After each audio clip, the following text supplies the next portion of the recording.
अज्ञानता भन्ने बुझ्नु है। अज्ञानता भनेको के होला भन्नुपर्दा अज्ञानता भनेको के हो? ज्ञान नभएको अथवा थाहा नहुने कुरालाई चाहिँ अज्ञानता भन्छ हैन। अथवा त्यसलाई मोह पनि भनिन्छ।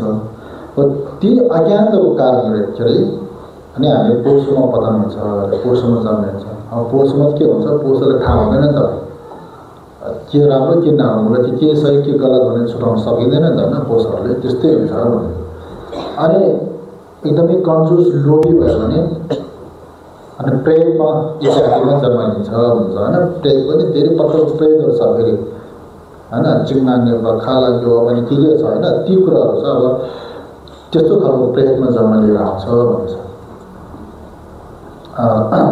सम्पत्ति छ भने मान्छेले दान पनि दिन नसक्छ, आफू पनि फेरि खान नसक्छ। त्यस्तो छ भने त्यसले मृत्यु पश्चात चाहिँ प्रेममा तान्ने काम गर्छ यो सुन्दैन। अब त्यसको जुन अर्थहरू बताउनु पर्दाखेरि होमोसेक्सुअल छेउ मिताबी चाहिँ दिन्छ क्यों मेते राम के हो यहाँ न। अब हामी कस्तो सोच्छौँ मान्छेहरू के फरक पर्दैन। अगाडि बताए अनुसार चाहिँ मरण अन्त्य छ भने त धेरै विश्लेषणहरू गर्यो, व्याख्याहरू गर्यो, तर फरक पर्दैन। मरेर फेरि जन्म लिन्छ के टर्छ भन्ने खालको सोच आउँछ हैन। त त्यो गलत हो भन्ने चाहिँ जन्म त लिन्छ तर फेरि मान्छे नै भएर जन्म लियो भन्दा राम्रो हो। जन्म लिने त हो, जन्म कहाँ लिन्छ? दुर्गादेखि जन्म लियो भने सकिगयो नि त। त्यही भएर अनि त्यस्तो सोच्नु हुँदैन भन्छ हैन। सिना खर्के ल्याउँछ ल्याए भने भन्छ। अब मरिसकेपछि मर्नु त मरिन्छ, मरेपछि जन्म हुन्छ। तर मरिसके पश्चात चाहिँ कहाँ र कुन स्थलमा कस्तो अवस्थामा जन्म लिनु त्यो चाहिँ कर्मले निर्धारण गर्छ अरे। त्यहाँ हाम्रो अधीन छैन, हामीले निर्धारण गर्ने कुरा होइन। हामी यहाँ जन्म लिन्छौँ त्यहाँ जन्म लिँदैन भन्ने हामीले कुनै पनि अधिकार छैन। त्यहाँ पतन भइहाल्छ। त्यस्तो कुराहरूले पनि ख्याल दिनुपर्छ। अब त्यो चाहिँ अब यहाँ त्यो ल्याएब भन्छ यो कर्म शतक भन्ने जुन सूत्रमा के बताउनु भएको छ भने ल्याएन क्या नासोले त्यही डोले नासो शेष। अब हामीले गर्ने भने विभिन्न प्रकारको कर्महरू गरिन्छ। त्यो गरेको अनुसार चाहिँ त्यो कर्मले के गरिन्छ भन्दाखेरि अनि यस्तो खालको विभिन्न प्रकारको गतिमा जन्म लिन्छ भनिन्छ कि अब नरकमा जन्म लिने जस्तो, प्रेतमा जन्म लिने जस्तो, पशुमा जन्म लिने जस्तो, मान्छे नै भएर जन्म लिएको पनि यहाँ पनि दुःख छ हैन। यहाँ पनि अब धेरै प्रकारको दुःख छ नि त। विशेष गरेर तीन प्रकारको दुःखहरूले चाहिँ सबैलाई व्याप्त छ। तर त्यसमा पनि गति अनुसारको आफ्नै छुट्टै दुःखहरू पर्छ। मान्छे भएर जन्म लिँदा अब जन्मको दुःख, बिमार हुनुको दुःख, वृद्ध अवस्थामा पुग्ने दुःख, मृत्युको दुःख सर्कन्छ।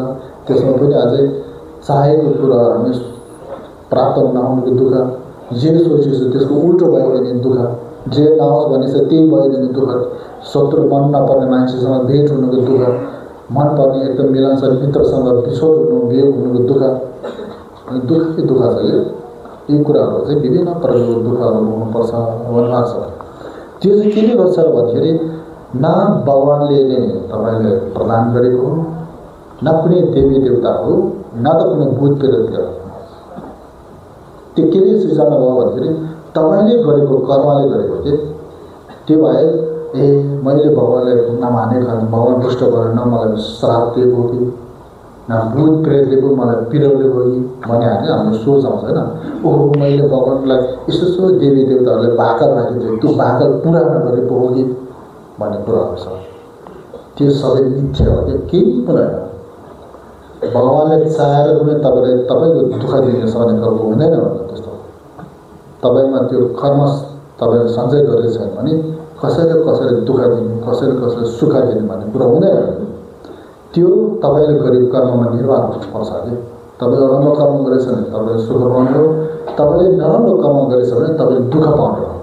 न कि भगवान खुसी भएर सुख पाउने, भगवान रुष्ट भएर दुःख पाउने कुरा हुँदैन।